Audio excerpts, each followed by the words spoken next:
It's time to celebrate a special anniversary. 15 years ago, me and my best friends moved to Los Angeles to pursue a career in television after years of making internet comedy sketches going all the way back to 2004.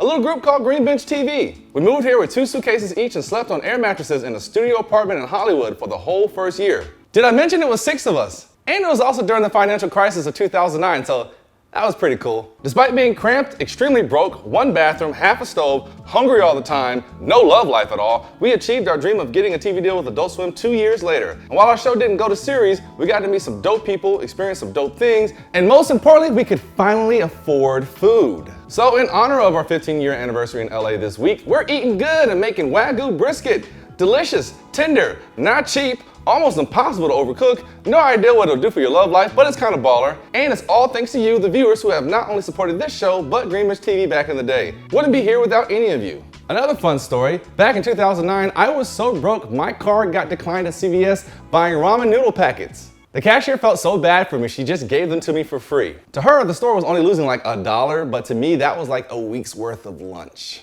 Look at this big old hunk of meat with a very unfortunate cut down the center of the flat. It's very rare this happens, like extremely rare. Like this might be number 2 in 10 years. But sometimes you'll find weird butcher cuts and you just gotta roll with it. They're still gonna sell it and I'm still gonna eat it. This right here is American Wagyu Brisket. It's like the Beyonce of beef. There's also Japanese Wagyu and Australian Wagyu, but I don't know any Japanese singers and I barely know any Australian celebrities, but I guess I could say the Hugh Jackman of beef.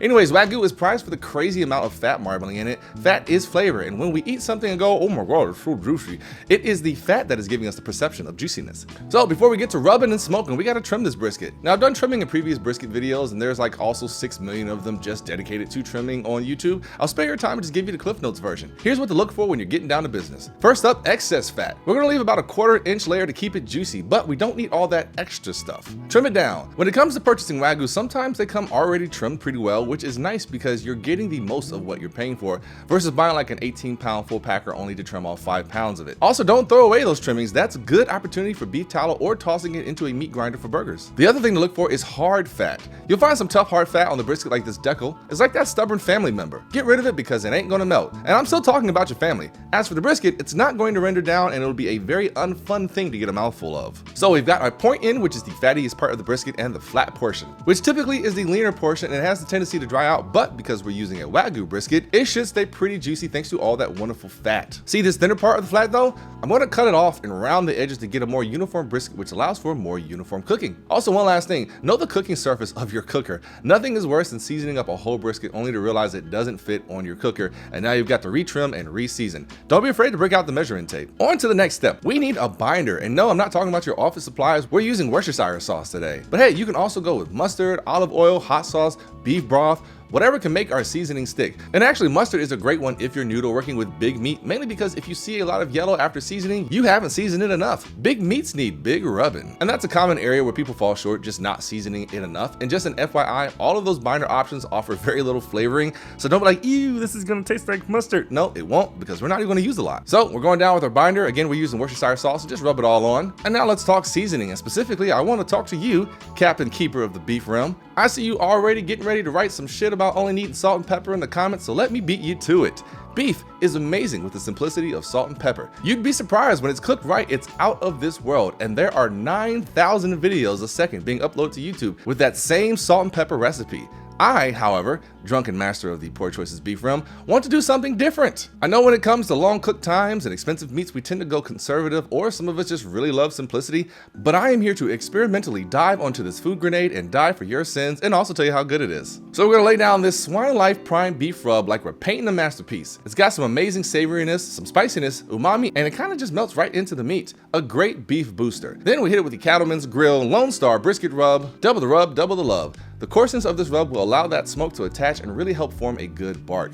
At the end of the day, this is just a beef rub and a coarse pepper heavy rub. Use any brand you want, or keep it simple again with salt and pepper. Just make sure you hit all the sides, and even though I say rub, I really mean pat the seasoning in. Then just let it hang out for 30 minutes while you fire up your smoker so that meat can get to sweating. I am using my Traeger Timberline today to cook this, but you can use any cooker. Just make sure it's set up for indirect. And we're cooking this overnight. It's like putting your brisket to bed on Christmas Eve and then it wakes up because it thinks it hurt Santa Claus, but it's just you cutting its little juicy belly open. Merry Christmas. So if you're using a pellet grill like this Traeger, stabilize it at 200 degrees and hit that super smoke feature. I'm using a blend of oak and hickory pellets today, but if you're using a different type of cooker, just get you some chunks of your favorite wood, hickory, post oak, pecan, whatever you want. Just make sure you got enough fuel to last a good amount of hours. And we're working this brisket in our favor to be finished when we want it, which for me is dinner. So going super low allows us to have a good night's sleep with no nightmare about eating our child-made brisket on Christmas. I'm aiming to put this on around 8 or 9 p.m. and then I'll check it around 8 a.m. the next day before deciding if it's ready to wrap. Also, if you're on a Traeger, put your brisket fat side down. Why? Because the heat's coming from the bottom, and that fat is like a bodyguard protecting all the goodness inside. Same thing with something like a big green egg, the heat's coming from the bottom.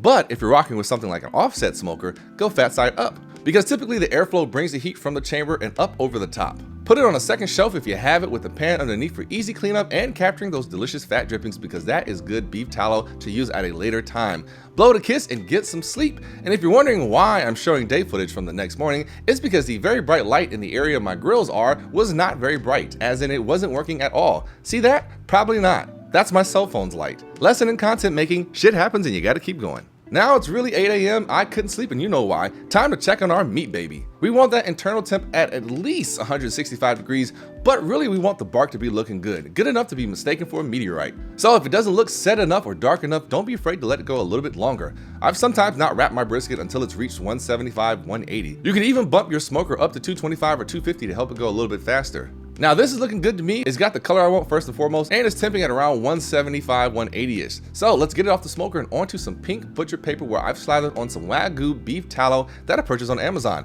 I normally would have used the beef tallow drippings that I collected in my pan, but I understand everyone here does not have a second shelf to do that. So this is a great option. It's not expensive at all and keeps our lovely Wagyu flavor train going. If you did collect those beef drippings, just gently pour it on the top. So for this beef tallow, just spread it down, get your brisket on top of it, and wrap it tight. Bump the grill to 250 if you already haven't, and I'm using my ThermoWorks smoke to monitor this brisket. I want to get it between 200 and 205 degrees. Wagyu is very forgiving because of all that fat, so you don't have to worry about overcooking it. But we don't want to get busy or drunk and forget it's there. So having a meat probe with alarms is awesome. Once we hit between those magical numbers of 200 and 205 and our probe is sliding through it like butter, take it off, keep it wrapped, and let it rest for at least an hour. This brisket needs a nap, and when it wakes up, it's gonna be tender and juicy, and we're gonna stab it in the belly and eat it on Christmas morning or now. Seriously, let this thing rest. You will be rewarded with the most insane juiciness if you do, and you can let it rest for hours and it'll still stay hot. Just pop it into a dry cooler with the lid closed, or hell, you can just put it into a turned off oven because those are insulated as well. Just make sure nobody goes and turns it on.